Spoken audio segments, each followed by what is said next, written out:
selamat malam para netizen dimanapun kita berada. Salam inspirasi bagi kita semua. Topik hari ini cukup menarik sekali bahwa gegara kasus Eko Kun tadi, Ganjar Pranowo kena sindiran sana-sini. Terbaru dari Susi Pujiastuti. Malu Pak. Ini tamparan keras dari Pujiastuti. Dia mengatakan di Twitternya bahwa seorang penghina jangan dipelihara, kira-kira seperti itu, dan bahkan komentar-komentar netizen seperti ini. Eko Kun tadi anti-Islam, yang setuju silahkan like, yang tidak setuju komen. Ya Allah lindungilah anak cucu kami. Terus kemudian sehat selalu Bung. Itulah bedanya orang berakhlak mulia dengan orang yang berakhlak rendah. Eko Kun tadi dari dulu selalu menebar kebencian, tetapi anehnya tidak tersentuh ranah hukum, ETE ataupun yang lain. Orang macam Eko Kun tadi inilah sebetulnya perusak kebinekaan di Indonesia. Dia sosok berkuar paling NKRI, tapi kelakuannya jauh dari kata itu. Mari kita baca beritanya seperti ini. Gegara kasus Eko Kun tadi, Ganjar Pranowo kena sindiran sana-sini. Terbaru dari Pujiastuti. Malu Pak. Dikutip dari suara.com, mantan Menteri Perikanan dan Kelautan Susi Pujiastuti itu dibuat bersuara soal kasus Eko Kun tadi yang hina Ning Imas. Bukan hanya berkomentar Eko, Susi Pujiastuti juga menyentil nama Ganjar Jawa Tengah, Ganjar Pranowo. Pernyataan Susi dinyatakan sendiri oleh melalui akun Twitternya. Cuitan tersebut menyematkan pemberitaan tentang kontroversi Eko Kun tadi yang disebut menghina Ustazah Imas Fatimah Zahra atau yang akrab disapa Ning Imas dari Pondok Pesantren Lirboyo, Kediri, Jawa Timur. Jadi kalau kita melihat ini bahwa apa yang dilakukan Eko Kun tadi benar-benar keterlaluan begitu, dan sekarang Ganjar itu mulai terseret dalam kelakuan Eko Kun tadi. Karena kenapa? Walaupun memundurkan diri dari ketua umum Ganjaris, dia tetap ada dampak kepada Ganjar begitu. Seolah-olah apalagi Ganjar juga merespon dari publik bahwa Ganjar tidak begitu kenal dengan Eko Kun tadi, bilangnya begitu. Padahal dalam fotonya sudah disebar luas bahwa Eko Kun tadi, Denny Siregar dan Ganjar itu ada satu ruang begitu. Jadi apakah benar atau tidak, tetapi saya meyakini itu mungkin benar mungkin tidak begitu. Dan bahkan sekarang itu Bu Susi juga menyentil Ganjar begitu. Dan bahkan sentilannya seperti ini. Semestinya pelecehan seperti ini tidak boleh ditolerir. Sangat tidak pantas apalagi dilakukan seorang yang punya jabatan publik atau setengah publik.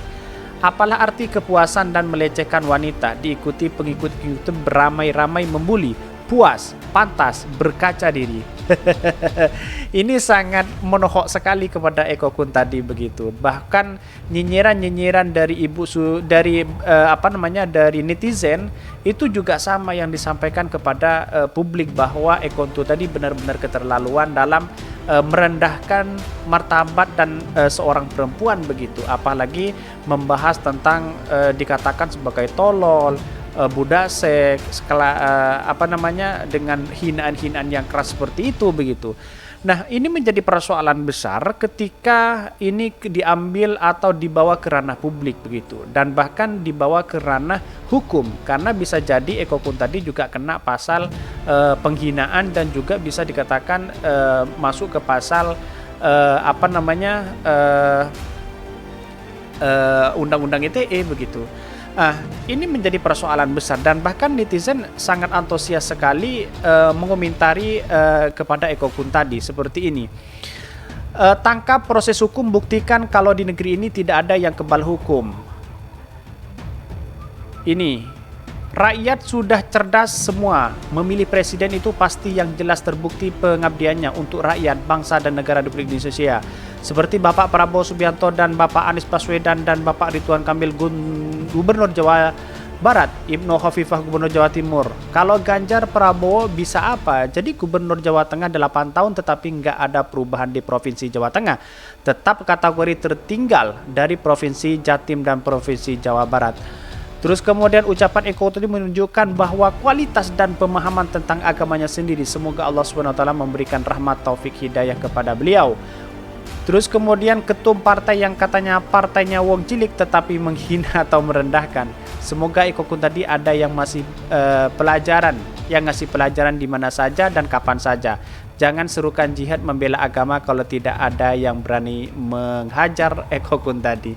Jadi artinya ya orang-orang banyak keterlaluan ya Eko Kun tadi melakukan seperti ini dan menghina seorang perempuan begitu, dan bahkan seorang perempuan sekarang banyak yang tweet kepada Eko Kun tadi bahwa seakan-akan dilecehkan oleh ini. Ini bukan permasalah dilecehkan seorang perempuan, tetapi terkait dengan agama kita sendiri yang dia yakini. Eko Kun tadi jelas seakan-akan mengusik orang-orang Islam itu sendiri begitu, dan bahkan ada sekarang ada dikaitkan dengan Islamophobia itu. Jadi saya pribadi menganalisa begini, para buzzer-buzzer itu kadang tidak terkontrol apa yang ia katakan. Yang penting dia ramai, kemudian banyak pengikutnya, terus banyak menghujat rame-rame. Siapa di kalangan pesantren atau Bu Nyai atau Gus atau Ning siapapun, dia tidak memikirkan itu begitu. Yang penting dia ramai dan menjelek-jelekan orang, kira-kira seperti itu. Dan bahkan dalam beritanya seperti ini, Ning Imas disebut tolol hingga cocok jadi budak seks ISIS oleh Eko dan pengikutnya. Dan bahkan pada cuitan tersebut Susi menyebutkan kasus Eko sebagai kasus pelecehan yang harus ditolerir. Semestinya pelecehan-pelecehan seperti ini tidak boleh ditolerir, sangat tidak pantas apalagi dilakukan seorang yang punya jabatan publik. Terus kemudian lebih lanjut Susi juga menyentil Ganjar Pranowo lantaran Eko Kun tadi menjabat sebagai ketua umum Kornas Ganjaris atau pendukung Ganjar Pranowo. Dan bahkan di satu sisi nampak ketua Kornas pendukung Ganjar, dan bahkan menghashtag Ganjar Pranowo isin Pak mosok tiang koyo iki jenengan dede ki pemimpin tim jenengan. Bukan hanya Susi, diketahui sebelumnya GP Ansor Gamping melalui akun Twitternya juga melakukan menyentil Ganjar soal kasus Eko Kun tadi ini. Dia menyatakan bahwa Bapak Ganjar Pranowo ini loh bocah panjenengan ketua Ganjaris, Eko Kun tadi sudah kelewatan batas kurang ajar, tulis akun Twitter Ansor Gamping. Narisinya menyerang tokoh NU, Ning Imas Fatimahuz Zahra putri Kyai Khalid Ridwan Lirboyo. Sudah saatnya orang seperti ini dikeluarkan dari barisan panjenengan. Lebih lanjut akun Ansor Gamping menyebutkan jika barisan Ganjar masih diisi oleh orang seperti Eko tadi maka perlu segera ditendang. Jika barisan jenengan Pak Ganjar diisi sampah macam Eko Kun tadi, Jakal Kadrun 1312, Justin Karnya dan rombongannya, sudah deh Pak ambiar aja. Jadi yang paling parah juga ini dari si Jakal Kadrun 1312 ini juga parah mengatakan seperti itu. Lebih bahkan sama-sama parahnya dia sampai saling membalas dari publik begitu. Artinya apa? Artinya ya orang-orang seperti ini jangan sampai mengikuti orang-orang seperti ini. Hanya menjadi pemecah belah bangsa begitu. Dan ini orang-orang keterlaluan sekali begitu.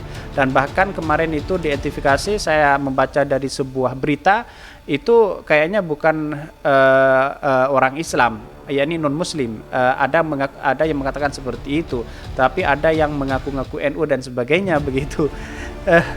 Terus komentar netizen seperti ini.